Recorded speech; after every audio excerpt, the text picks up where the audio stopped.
Happy Valentine's Day! As you can see, I have a sling, which is wonderful. Dislocated my shoulder last weekend, spent some time in A&E. But it is Valentine's Day, and even no matter how you were spending Valentine's Day, obviously it's a bit different than usual because we're still in a global pandemic, and I hope that everybody is being sensible and is following the rules of said global pandemic. Depending on where you are and what your rules are, please follow them. There will be more Valentine's Days. But I am here in my shielding life to give you some of my favourite fictional couples because I live vicariously through them. That's how I get through my life. It is how I have gotten through the first 26 years of my life. I am almost 26 and this is what we're still doing. So, I mean, it clearly is working because I'm happy. Obviously I'm going to be holding with one arm because I have a sling, and also this is, as you can tell, is not any form of alcohol. It's actually just Coca-Cola, but it's in a fancy glass. I'm not allowed to drink any type of alcohol because I have lots of medication. I'm disabled, for those that don't know. Lots of disabled people can drink alcohol. I just cannot drink alcohol because of the particular medication that I take for the illnesses that I have, but lots of disabled people can drink. I just am not one of them. So we have some fancy Coke in a fancy glass. Happy Valentine's Day, no matter what if you're celebrating, if you're single, in a relationship, no matter what, if you're not in a relationship, ladies, on your date. Cheers. I would just like to also send a huge message of thank you to Taylor Swift this Valentine's Day for re-releasing Love Story. Okay, let's go! Most of my favourite fictional couples are gay because it's me, and why wouldn't they? We've got some from books, then we're also going to go into some TV shows and movies. My favourite fictional couples, I categorise them as a couple that, like, once I was done with the book or the show or the movie or whatever it is from, I actively go out and seek more content. So I will go find fan art and fan fiction, and I will, like, actively go out of my way to get that. There are so many relationships that I love in books, but a lot of them, like, I'll be like, that was really cute, and then I finish the story and then I'm done, and it's just kind of like they're like lovely in my memory. But this is like the characters that I, you know, spend a lot of time surfing the AO3 tag for. Do you know what I mean? So let's get into it. So the first one that we have, which is one I talk about all the time, is Evelyn and Celia from The Seven Husbands of Evelyn Hugo by Taylor Jenkins Reid. This is a book that no one told me was gay.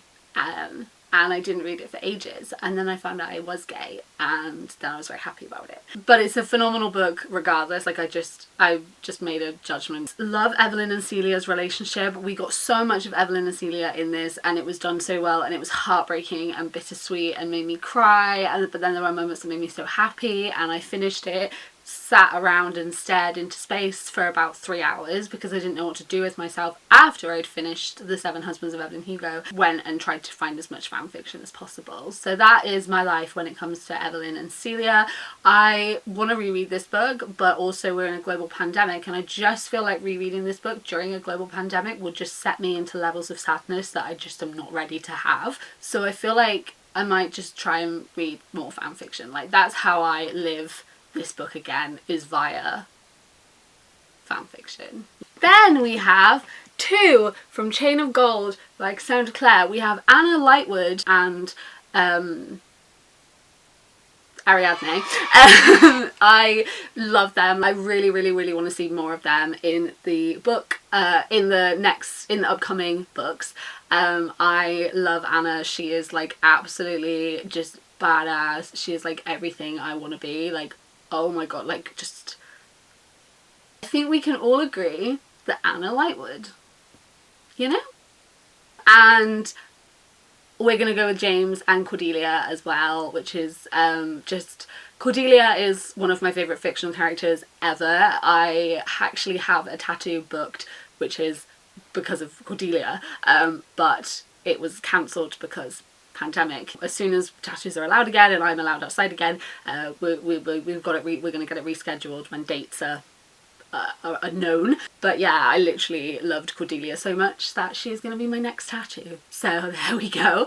Like I said, we don't get much Anna and Ariadne yet. We haven't had a lot yet, but I am really looking forward to seeing more of them. They are a very frequent fan fiction pair that I search very often in the AO3 tag, and same with James and Cordelia. Again, we love a fix-it fic. We love a fix-it fic, and I just am so stressed for Chain of Iron because it's a Cassandra Clare book, and they, as much as I love them, they stress me out like 10 times more, but also like it's the middle book of a series and those ones always hurt me more. Like, I've not forgotten Lord of Shadows. How can I ever forget Lord of Shadows? I just know Chain of Iron is going to absolutely pull me through the ringer, and I just don't know if she should be releasing it like when we're in isolation, do you know what I mean?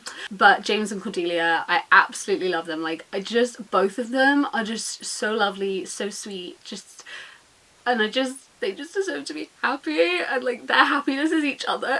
And like the second James takes that stupid bracelet off, like the sooner that is realised, like the sooner I will be happy again. But yeah, this is supposed to be a happy video about love, and I've just realised that basically all of my ships bring me sadness. Then we have Percy and Annabeth, like the most adorable. Percy Jackson was something which I read for the first time in 2018, so I have not been around the Percy Jackson fandom for a really long time, but I've always wanted to, and I read them and I fell so in love with Annabeth, obviously. Just what a queen. Percy as well, obviously my son, my boy, love him, and them together are just absolutely perfect. Like, they are genuinely up there and probably like my top 3 OTP ships of all time. Like, I just absolutely love them, and their whole relationship, like everything they've been through, they are just like, you know, like not enemies, but like they didn't get on, they're just like peak enemies to friends to love. It's just from how they are in this book to then how they get in like Mark of Athena and House of Hades, and like how she was the only thing Percy remembered, and like, oh my god, like I read many a Persibeth fanfic. Like half of the blogs I follow on Tumblr are Persibeth blogs, and like so many of my fanfiction bookmarks are Persibeth fanfics because they bring me a joy unlike any other. And it is absolutely delightful. I love Persibeth. And talking about my second tattoo being Cordelia one, my first tattoo, if I can, I'm gonna just hold my arm up. You're gonna see it. Can you see it? Oh god, this hurts. Okay. This tattoo here is a Percy Jackson tattoo. My first ever tattoo is a Percy Jackson tattoo because that's the level that we're in when it comes to Percy Jackson. Then Aristotle and Dante from Arie and Dante Discover the Secrets of the Universe.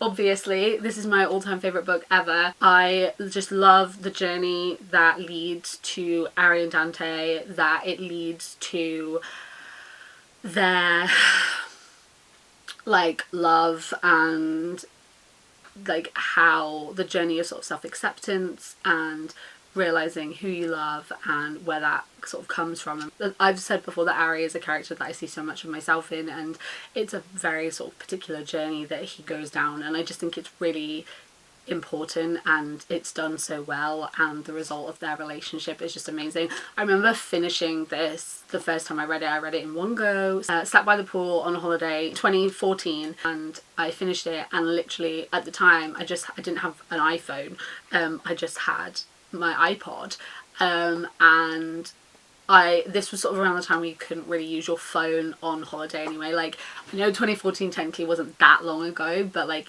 it would have cost a lot of money for me to go on my phone. So I had to use like crappy hotel Wi-Fi to use my like little iPod Touch, which was really slow, and I was like trying to load fanfiction.net and AO3, trying to find Arie and Dante fanfiction because I just couldn't believe that the book ended there. And obviously there is going to be a sequel, and I'm absolutely terrified for the sequel because I've just somehow got it in my head that they're going to break up, or something's going to happen, which is just really, yeah, really dramatic. I don't know how I've got there, but like I love these boys. Their relationship is wonderful. What it's built on, how it's come, Arie's sort of self-acceptance, and just genuinely like the first thing I needed when I finished this book was just more. Like more. Like, then we have Alex and Henry from Red, White and Royal Blue by Casey McQuiston. Absolutely adore this book. Alex and Henry, iconic, hilarious, both of them. I love their whole journey. This book is so funny. Their relationship is amazing. Genuinely, I'm just obsessed with their whole relationship. It's just, this book is so good. I also matched the aesthetic today, which just, you know, was not intentional, but I'm here for it. These boys. I love them. That's all I can say. I read this book for the first time in 2019, read it again last year. This is probably going to be a book which ends up being a yearly reread because it just made me really happy. And again, I read many a fanfic about these boys. Then let's go to TV and film because, of course, we're going to jump to Marvel first. So I have multiple ships within the Marvel universe, and it is completely the fault of the fact that there are so many aspects to the Marvel universe that mean that I ship multiple people with multiple people.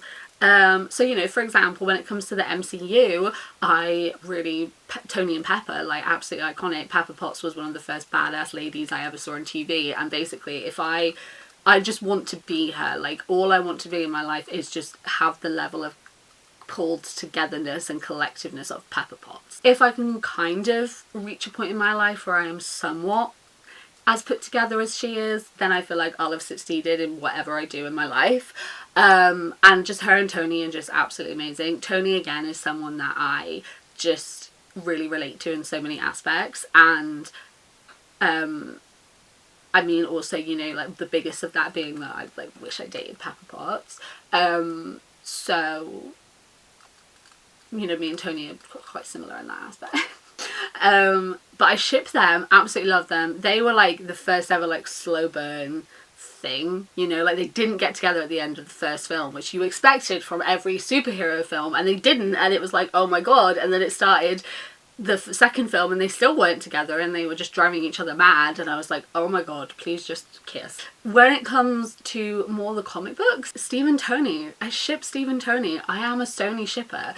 When it comes to MCU, Steve and Bucky, like, Stucky, that's a thing. Like, I am forever angry at the end of Endgame, mostly because Tony died, but also because of the Steve ending, because, like, are you telling me, like, Stucky makes sense? Stucky makes so much sense, like, from the get-go, from how they were, like, even when I had nothing, I had Bucky, with you to the end of the line, pal. Like, Steve is the thing that kind of breaks a little bit through Bucky's years of brainwashing, and he puts an outfit on to make Bucky remember, and there is still no heterosexual explanation for, but you're keeping the outfit right, and then that eyebrow raise, and, like, it just makes no sense to me that he's going to go to the end of the earth to save Bucky, and then go back in time to marry a woman that he kissed once and whose niece he's also made out with and who is also married with children. So I just don't understand it.